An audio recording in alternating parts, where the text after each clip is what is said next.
Kanchan Outlook। Satnam Shri Waheguru ji. Comment section ਦੇ ਵਿੱਚ Waheguru type ਕਰਕੇ ਫਤਿਹ ਕਬੂਲ ਕਰੋ ਜੀ। ਵਾਹਿਗੁਰੂ ਜੀ ਕਾ ਖਾਲਸਾ, ਵਾਹਿਗੁਰੂ ਜੀ ਕੀ ਫਤਿਹ। ਤੁਸੀਂ ਆਪਣੇ ਸੁਝਾਅ ਅਤੇ ਸਵਾਲ ਵੀ ਕਮੈਂਟ ਕਰ ਸਕਦੇ ਹੋ। ਤੁਹਾਡੇ ਸੁਝਾਵਾਂ ਦੇ ਉੱਤੇ ਕੰਮ ਕਰਨ ਦੀ ਅਤੇ ਤੁਹਾਡੇ ਸਵਾਲਾਂ ਦੇ ਛੇਤੀ ਤੋਂ ਛੇਤੀ ਜਵਾਬ ਦੇਣ ਦੀ ਪੂਰੀ ਕੋਸ਼ਿਸ਼ ਕੀਤੀ ਜਾਏਗੀ। ਰਾਗ ਗੌੜੀ ਪੂਰਬੀ ਮਹਿਲਾ ਪੰਜਵਾਂ। ਇੱਕ ਓੰਕਾਰ ਸਤਿਗੁਰ ਪ੍ਰਸਾਦ।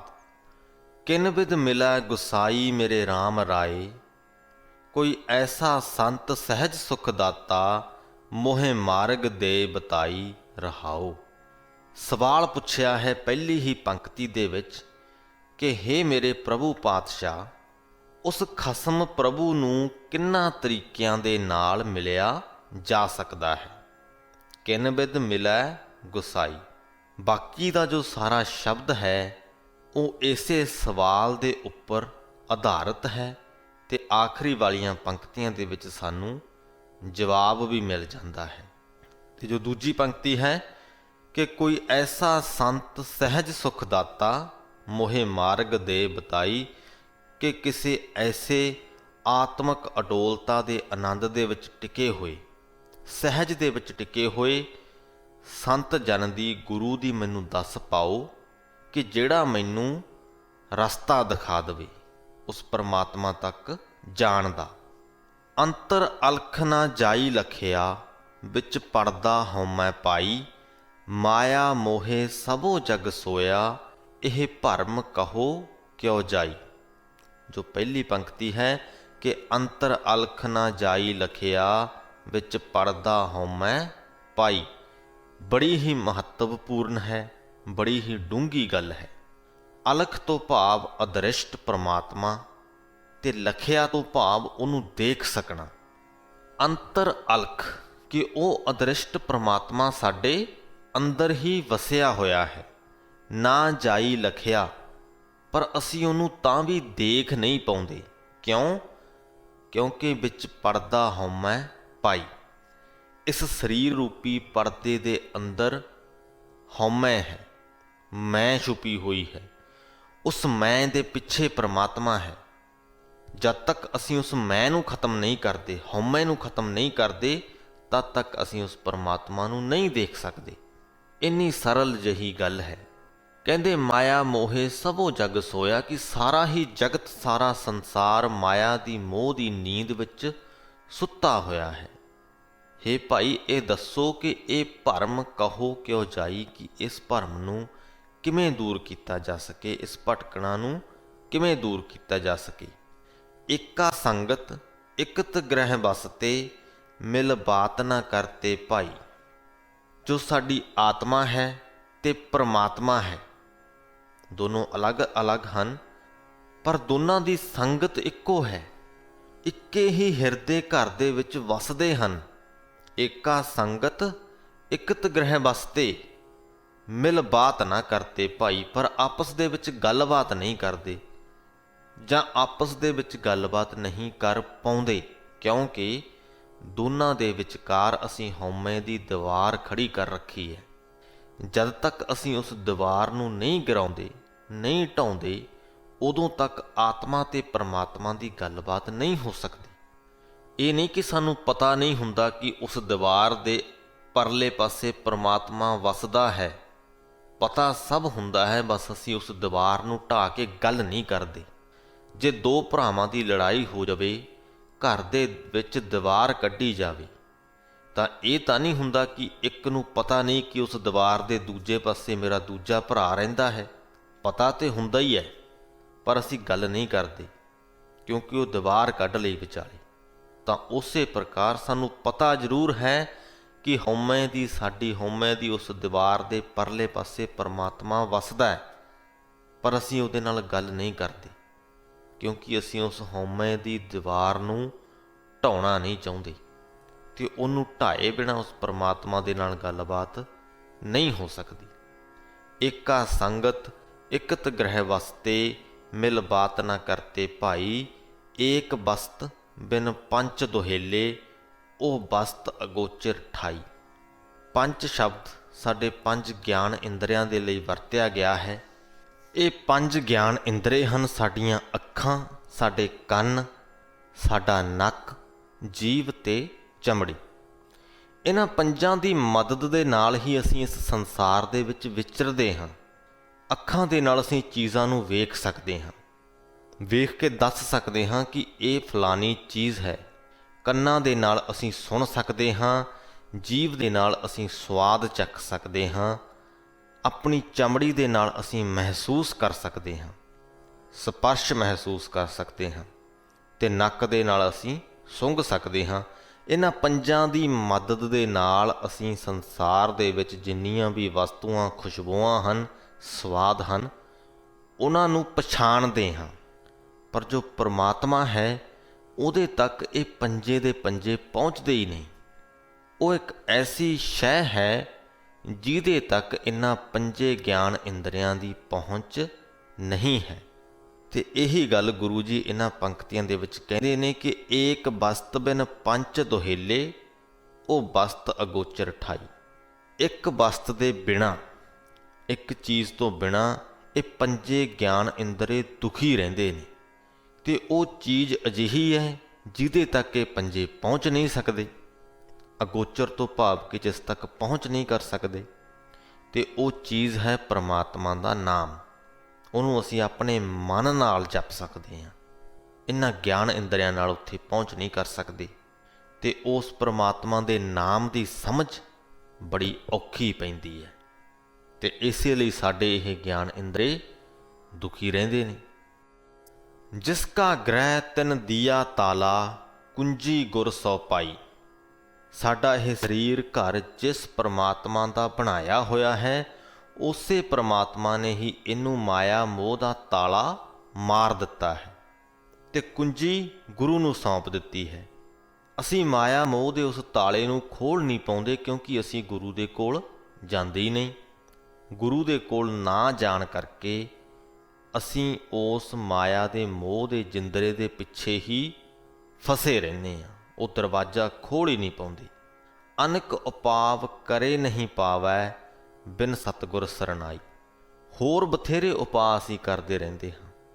ਦੁਨਿਆਵੀ ਉਪਾਅ, ਮਿੱਥੇ ਹੋਏ ਧਾਰਮਿਕ ਕਾਰਜ ਵੀ ਬਹੁਤ ਕਰਦੇ ਹਾਂ, ਦਾਨ ਪੁੰਨ ਕਰ ਲੈਂਦੇ ਹਾਂ, ਗੁਰੂ ਦੀ ਸ਼ਰਨ ਨਹੀਂ ਪੈਂਦੇ।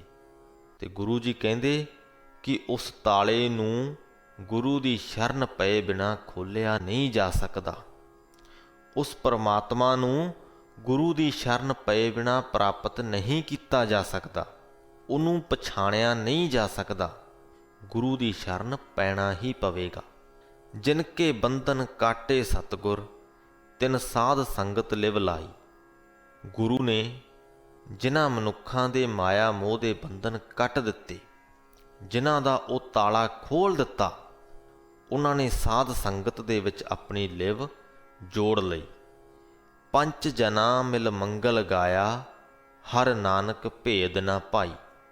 ਤੇ ਫਿਰ ਉਹਨਾਂ ਦੇ ਪੰਜੇ ਗਿਆਨ ਇੰਦਰੀਆਂ ਨੇ ਮਿਲ ਕੇ ਉਸ ਪਰਮਾਤਮਾ ਦੀ ਸਿਫਤ ਸਲਾਹ ਦਾ ਗੀਤ ਗਾਇਆ। ਤੇ ਉਸ ਤੋਂ ਬਾਅਦ ਉਹਨਾਂ ਦੀ ਆਤਮਾ ਤੇ ਪਰਮਾਤਮਾ ਦੇ ਵਿੱਚ ਭਾਈ ਕੋਈ ਭੇਦ ਨਹੀਂ ਰਿਹਾ, ਕੋਈ ਫਰਕ ਨਹੀਂ ਰਿਹਾ। ਉਹ ਇੱਕ ਦੂਜੇ ਨੂੰ ਜਾਣਨ ਲੱਗ ਗਏ। ਸੋ ਪਹਿਲੀਆਂ ਪੰਕਤੀਆਂ ਦੇ ਵਿੱਚ ਜੋ ਸਵਾਲ ਸੀ ਕਿ ਉਸ ਪਰਮਾਤਮਾ ਨੂੰ ਕਿਵੇਂ ਮਿਲਿਆ ਜਾਏ, ਤੇ ਫਿਰ ਗੁਰੂ ਜੀ ਨੇ ਦੱਸਿਆ ਕਿ ਉਹਦੇ 'ਚ ਅੜਚਨ ਕੀ ਹੈ ਕਿ ਅਸੀਂ ਆਪਣੀ ਹਉਮੈ ਦੀ ਦੀਵਾਰ ਵਿਚਾਲੇ ਖੜੀ ਕੀਤੀ ਹੋਈ ਹੈ। ਤੇ ਆ ਹੁਣ ਵਾਲੀਆਂ ਪੰਕਤੀਆਂ 'ਚ ਗੁਰੂ ਜੀ ਨੇ ਦੱਸਿਆ ਕਿ ਜਦ ਅਸੀਂ ਗੁਰੂ ਨੂੰ ਮਿਲਦੇ ਹਾਂ, ਗੁਰੂ ਸਾਡਾ ਮਾਇਆ ਮੋਹ ਦਾ ਉਹ ਜੋ ਤਾਲਾ ਹੈ ਉਹ ਖੋਲ੍ਹ ਦਿੰਦਾ ਹੈ, ਸਾਡੀ ਹਉਮੈ ਦੀ ਦੀਵਾਰ ਨੂੰ ਢਾਹ ਦਿੰਦਾ ਹੈ, ਪਰਮਾਤਮਾ ਤੇ ਆਤਮਾ ਦਾ ਫਰਕ ਮਿਟਾ ਦਿੰਦਾ ਹੈ।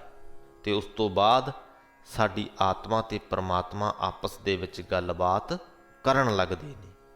ਮੇਰੇ RAM ਰਾਏ ਇਨ ਬਿਧ ਮਿਲਾ ਗੁਸਾਈ, ਕਿ ਹੇ ਮੇਰੇ ਪ੍ਰਭੂ ਪਾਤਸ਼ਾਹ, ਇਹਨਾਂ ਤਰੀਕਿਆਂ ਦੇ ਨਾਲ ਧਰਤੀ ਦਾ ਉਹ ਖਾਸਮ ਪਰਮਾਤਮਾ ਪਾਇਆ ਜਾਂਦਾ ਹੈ, ਉਹਦੇ ਨਾਲ ਮਿਲਾਪ ਕੀਤਾ ਜਾਂਦਾ ਹੈ।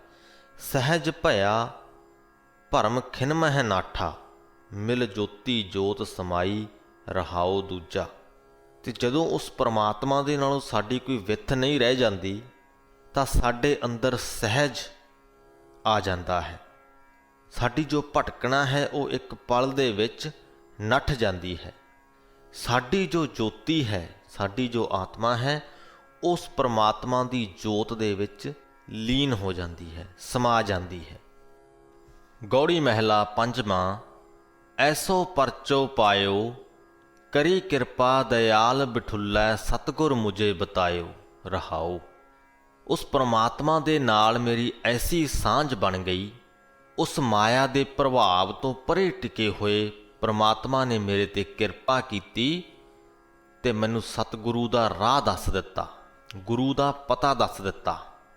ਜਤ ਕਤ ਦੇਖੋ ਤਤ ਤਤ ਤੁਮ ਹੀ, ਮੋਹੇ ਇਹੋ ਵਿਸ਼ਵਾਸ ਹੋਏ ਆਇਓ। ਗੁਰੂ ਨੇ ਮੈਨੂੰ ਇਹ ਨਿਸ਼ਚਾ ਕਰਵਾ ਦਿੱਤਾ ਕਿ ਮੈਂ ਜਿੱਧਰ ਜਿੱਧਰ ਵੀ ਵੇਖਦਾ ਹਾਂ, ਮੈਨੂੰ ਉਧਰ ਉਧਰ ਤੂੰ ਹੀ ਦਿਖਦਾ ਹੈ। ਕਹਿ ਪੈ ਕਰੋ ਅਰਦਾਸ ਬੇਨਤੀ, ਜੋ ਸੁਣਤੋ ਹੈ ਰਘੁਰਾਇਓ। ਕਿ ਜਦ ਉਹ ਪ੍ਰਮਾਤਮਾ ਖੁਦ ਜੀਵਾਂ ਦੀ ਅਰਦਾਸ ਸੁਣਦਾ ਹੈ ਤਾਂ ਮੈਂ ਕਿਸੇ ਹੋਰ ਪਾਸ ਅਰਦਾਸ ਕਿਉਂ ਕਰਾਂ, ਕਿਸੇ ਹੋਰ ਕੋਲ ਅਰਜ਼ੋਈ ਕਿਉਂ ਕਰਾਂ। ਲਹਿਓ ਸਹਸਾ ਬੰਧਨ ਗੁਰ ਤੋਰੇ, ਤਾਂ ਸਦਾ ਸਹਿਜ ਸੁਖ ਪਾਇਓ। ਗੁਰੂ ਨੇ ਜਿਨ੍ਹਾਂ ਮਨੁੱਖਾਂ ਦੇ ਮਾਇਆ ਮੋਹ ਦੇ ਬੰਧਨ ਤੋੜ ਦਿੱਤੇ, ਉਹਨਾਂ ਦਾ ਹੋਰ ਹਰ ਪ੍ਰਕਾਰ ਦਾ ਫਿਕਰ ਲੈ ਗਿਆ। ਸਹਸਾ ਤੋਂ ਭਾਵ ਫਿਕਰ। ਜਦੋਂ ਸਾਰੇ ਪ੍ਰਕਾਰ ਦੇ ਫਿਕਰ ਦੂਰ ਹੋ ਗਏ ਤਾਂ ਉਹ ਆਪਣੇ ਆਪ ਹੀ ਆਤਮਕ ਅਡੋਲਤਾ ਦੇ ਆਨੰਦ ਦੇ ਵਿੱਚ ਟਿਕ ਗਏ। ਸਦਾ ਸਹਿਜ ਸੁਖ ਪਾਇਓ। ਹੋਣਾ ਸਾ ਸੋਈ ਫੁਨ ਹੋਸੀ, ਸੁੱਖ ਦੁੱਖ ਕਹਾ ਦਿਖਾਇਓ। ਜਦੋਂ ਅਸੀਂ ਗੁਰੂ ਦੇ ਲੜ ਲੱਗ ਜਾਂਦੇ ਹਾਂ ਤਾਂ ਸਾਡਾ ਇਹ ਯਕੀਨ ਬਣ ਜਾਂਦਾ ਹੈ ਕਿ ਜੋ ਕੁਝ ਵਾਪਰਨਾ ਸੀ ਉਹੀ ਵਰਤੇਗਾ। ਸਭ ਕੁਝ ਉਸ ਪਰਮਾਤਮਾ ਦੀ ਰਜ਼ਾ ਦੇ ਵਿੱਚ ਹੀ ਵਾਪਰਦਾ ਹੈ। ਇਸ ਗੱਲ ਤੇ ਸਾਡਾ ਨਿਸ਼ਚਾ ਹੋ ਜਾਂਦਾ ਹੈ। ਜਦੋਂ ਇਸ ਗੱਲ ਤੇ ਨਿਸ਼ਚਾ ਹੋ ਗਿਆ ਤਾਂ ਸੁੱਖ ਦੁੱਖ ਕਹਾਂ ਦਿਖਾਇਓ। ਤਾਂ ਫਿਰ ਸੁੱਖ ਤੇ ਦੁੱਖ ਸਾਨੂੰ ਦਿਖਾਈ ਨਹੀਂ ਦਿੰਦੇ। ਫਿਰ ਅਸੀਂ ਆਪਣੀ ਜ਼ਿੰਦਗੀ ਦੇ ਵਿੱਚ ਹੋਣ ਵਾਲੀਆਂ ਘਟਨਾਵਾਂ ਨੂੰ ਸੁੱਖ ਜਾਂ ਦੁੱਖ ਦਾ ਟੈਗ ਨਹੀਂ ਲਾਉਂਦੇ। ਉਹਨਾਂ ਨੂੰ ਸਿਰਫ ਉਸ ਪਰਮਾਤਮਾ ਦੀ ਰਜ਼ਾ ਸਮਝ ਕੇ ਮਨਜ਼ੂਰ ਕਰ ਲੈਂਦੇ ਹਾਂ। ਇੱਕ ਬਹੁਤ ਵੱਡੀ ਗੱਲ ਹੈ ਤੇ ਬਹੁਤ ਸ਼ਕਤੀਸ਼ਾਲੀ ਇਹ ਵਿਚਾਰ ਹੈ। ਜੇ ਅਸੀਂ ਆਪਣੀਆਂ ਜ਼ਿੰਦਗੀਆਂ ਦੇ ਵਿੱਚ ਇਸ ਵਿਚਾਰ ਨੂੰ ਲਿਆਉਣ ਦੇ ਵਿੱਚ ਕਾਮਯਾਬ ਹੋ ਜਾਈਏ ਤਾਂ ਸਾਡੀ ਮਾਨਸਿਕ ਸਥਿਤੀ ਨੂੰ ਕੋਈ ਵੀ ਹਿਲਾ ਨਹੀਂ ਸਕੇਗਾ। ਵੱਡੇ ਤੋਂ ਵੱਡੀ ਸੁਖੀ ਜਾਂ ਦੁਖੀ ਕਰਨ ਵਾਲੀ ਘਟਨਾ ਵੀ ਸਾਨੂੰ ਉਸ ਅਡੋਲਤਾ ਤੋਂ ਥਿਰਕਾ ਨਹੀਂ ਸਕੇਗੀ। ਖੰਡ ਬ੍ਰਹਮੰਡ ਕਾ ਏਕੋ ਠਾਣਾ, ਗੁਰ ਪਰਦਾ ਖੋਲ ਦਿਖਾਇਓ।